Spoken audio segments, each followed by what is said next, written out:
Here are some biblical perspectives on why we shouldn't blame God for the suffering and evil in the world. 1. God did not create a sinful world, humanity did. Genesis tells the story of how sin entered the world through Adam and Eve disobeying God. Ever since then, humans have chosen selfishness and evil over God's goodness. Sin and its consequences, suffering, pain, tragedy, are the result of humanity's choices, not God's will. 2. God gave humans free will, the ability to choose good or evil. Without this freedom, love and righteousness would be impossible. But with freedom comes the potential for abuse and injustice. God allows humanity's free will to play out, even though it often results in evil. 3. God weeps over the world's suffering. The Bible says God is loving, kind, and just. He does not desire the pain of his creatures, but he recognizes that forcing his will on humanity would violate our free will. So he works through human history to redeem it, not erase it. 4.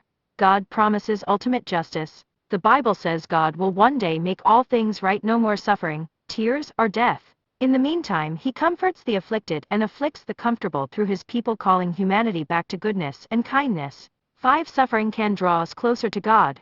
Through hardship and tragedy, we learn dependence on God and compassion for others. Our sufferings, when surrendered to God, can become sources of grace. So in summary, rather than blame God for the world's suffering, the biblical perspective recognizes that sin, free will, and the brokenness of human nature are at the root of evil and pain. God weeps over it, but works within it to redeem and transform humanity, ultimately making all things new. Our role is to cooperate with his plan through lives of love, compassion, kindness, and justice. Hope this perspective provides some helpful biblical context. Let me know if you have any other questions.